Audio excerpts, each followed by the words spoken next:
Hello viewers, today we are going to study about anticoagulant. जब हम blood के बारे में पढ़ते हैं तो एंटीकोगुलेंट बहुत इंपॉर्टेंट होता है। उसमें एंटीकोगुलेंट मतलब ये होता है कि जब हम व्हेन ब्लड इज़ कलेक्टेड, जब हम ब्लड को कलेक्ट करते हैं तो वो इजीली क्लॉट हो जाता है। बहुत जल्दी थोड़े ही टाइम पे हमारा जो ब्लड होता है वो क्लॉट हो जाता है। तो हम उसमें एंटीकोगुलेंट मतलब वो क्लॉट ना हो ब्लड, तभी तो उसका हम टेस्ट कर पाएंगे। अगर ब्लड पहले ही क्लॉट हो जाएगा तो टेस्ट क्या करेंगे। क्लॉट मतलब होता है कि ब्लड जम गया है, उसमें ऐसे लम्स पड़ गए हैं, तो वो टेस्ट हो ही नहीं पाएगा। इसलिए हम उसमें एंटीकोगुलेंट एज अ केमिकल होते हैं, कुछ केमिकल्स डालते हैं ताकि ब्लड की क्लॉटिंग ना हो पाए। और उसका जो प्रोपोर्शन होता है केमिकल का डालना ब्लड के अंदर, वो एक प्रॉपर प्रोपोर्शन में होना चाहिए। क्लॉट कैसे बनता है ब्लड के अंदर? जब भी हमें कोई चोट लगती है, हमारा टिश्यू डैमेज होता है, तो हमारे ब्लड के अंदर प्लेटलेट्स होते हैं या थ्रोम्बोप्लास्टिन होता है, प्लेटलेट्स होते हैं, इसी का ही ये नाम होता है। तो प्लेटलेट्स क्या करता है, ये प्रोथ्रोम्बिन हमारे जो होता है ब्लड में, उसको इनएक्टिव फॉर्म में होता है, इसको एक्टिव कर देता है, थ्रोम्बिन बना देता है in the presence of thromboplastin या कैल्शियम आयन की प्रेजेंस में। फॉर आपका प्लेटलेट बनाने के लिए, ब्लड को क्लॉट करने के लिए, चोट में से खून को रोकने के लिए कैल्शियम आयन और थ्रोम्बोप्लास्टिन की बहुत ज़्यादा रिक्वायरमेंट होती है। ओके, थ्रोम्बोइन जब एक्टिव होता है तो ये फिम्ब्रियोजन जो होता है, जो रिस्पॉन्सिबल होते हैं फॉर क्लोटिंग के लिए, ये सॉल्यूबल से इनसॉल्यूबल में कन्वर्ट हो जाता है, फिम्ब्रिन में कन्वर्ट हो जाता है in the presence of thrombin.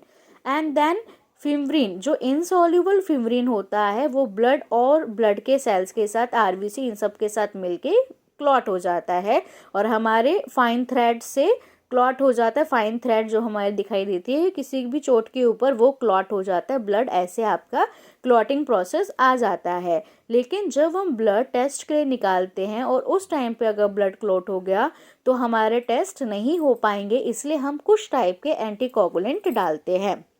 Most commonly जो एंटीकोगुलेंट हम डालते हैं केमिकल्स लैब्स के अंदर, वो है EDTA, double oxalate, try sodium citrate, ACD या PCD, हेपरिन, फ्लोराइड। ओके, सबसे पहले स्टडी करते हैं EDTA के बारे में। EDTA is a ethylene diamine tetra acetic acid या डाइसोडियम या ट्राइसोडियम सॉल्ट बोलते हैं। 5 से 10% ही EDTA फॉर्म हम बनाते हैं। 5 से 10% का EDTA की रिक्वायरमेंट है, जिसमें से हम सिर्फ 2 ड्रॉप्स डालते हैं ईच वल्व या ईच बोतल के अंदर, जिसके अंदर ब्लड का कलेक्शन हो रखा है। EDTA कैल्शियम का चिलेटिंग एजेंट है और ये क्या करता है, कैल्शियम पे एक्ट करता है। अगर इसने कैल्शियम पे एक्ट किया केमिकल ने, EDTA ने, तो ऑब्वियसली जो ब्लड है वो क्लॉट ही नहीं होगा। आरबीसीज को, CVC को, PCV, ESR, प्लेटलेट को काउंट करने के लिए हम EDTA का यूज़ करते हैं। उसके बाद इसके एडवांटेज क्या है? EDTA अगर आप यूज़ करते हो एज ए एंटीकोगुलेंट तो आपका सेलुलर मॉर्फोलॉजी के लिए बहुत अच्छा है, बहुत अच्छा आपको सेल दिखेगा, आरबीसी बहुत अच्छी दिखेंगी। ये प्लेटलेट की क्लम्पिंग नहीं होने देता है, इसलिए आप अच्छे से प्लेटलेट, डेंगू के टाइम पे अच्छे से, अगर डेंगू का टेस्ट कर रहे हो तो अच्छे से प्लेटलेट काउंट हो सकती हैं। इसका डिसएडवांटेज ये है कि अगर इसको आप ज़्यादा एक्सेसिव अमाउंट में डाल देते हो तो आरबीसीज और WBCs जो इरेथ्रोसाइट और लूकोसाइट है वो श्रिंक होने के चांसेस हैं, जिससे PCV डिक्रीज हो जाएगा और MCSC जो होता है वो इंक्रीज हो जाएगा और प्लेटलेट भी आपकी फूल जाएंगे, जिससे आपको हाई अमाउंट में दिखेगा। इसलिए आप इसको एक्सेसिव यूज़ नहीं करना है, सिर्फ 2 ड्रॉप्स ऑफ EDTA ही डालना है। डबल ऑक्सलेट अगर हम बात करें तो 3 पार्ट्स लेना है अमोनिया ऑक्सलेट का, 2 पार्ट्स लेना है पोटेशियम ऑक्सलेट का। इनको कंबाइन करना है और बैलेंस करने के लिए स्वेलिंग, अमोनिया की स्वेलिंग को रोकना है और श्रिंक करना है पोटेशियम के ऑक्सलेट का on the red blood cell. Red blood cell के अंदर अगर आप 3 पार्ट लेते हैं अमोनिया ऑक्सलेट का, 2 पार्ट लेते हो पोटेशियम ऑक्सलेट का, इन दोनों को कंबाइन करके एक बैलेंस करना है आपको। डबल ऑक्सलेट कैसे आप बनाओगे? अमोनिया ऑक्सलेट लेना है 2.4 ग्राम, पोटेशियम ऑक्सलेट लेना है 1.6 ग्राम, डिस्टिल वाटर 100 ml, इसको मिक्स कर देना है। 0.2 ml इस सॉल्यूशन में से क्या होगा, 0.2 ml, ये जो आपने बनाया 2.4 ग्राम, 1.6 ग्राम, इसमें से 0.2 ml ऑफ दिस सॉल्यूशन अगर 0.2 ml है इस सॉल्यूशन का, जिसके अंदर 8 mg, ये 8 mg कैल्शियम को क्लॉट करने से बचा सकता है। इसलिए 3 से 4 ml अगर आप ब्लड को कलेक्ट कर रहे हो तो उसमें 0.2 ml सफिशेंट होता है। ओके, इसका डिसएडवांटेज ये है कि आप ब्लड स्मीयर नहीं बना सकते और इससे WBC डिस्टर्ब हो जाती है। तो आप इन्फेक्शियस का जो टेस्ट होता है वो WBC का टेस्ट, जो लूकोसाइड का टेस्ट होता है वो इससे डबल ऑक्सिलेट से नहीं कर सकते। और कैल्शियम ऑक्सिलेट जो बनता है वो भी काफ़ी टॉक्सिक होता है नेचर में।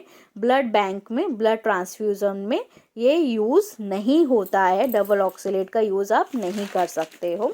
उसके बाद थर्ड होता है trisodium citrate. Trisodium citrate it is used as a liquid form की तरह यूज़ होता है। ये आयोनाइज्ड कैल्शियम को अनआयोनाइज्ड में चेंज कर देता है।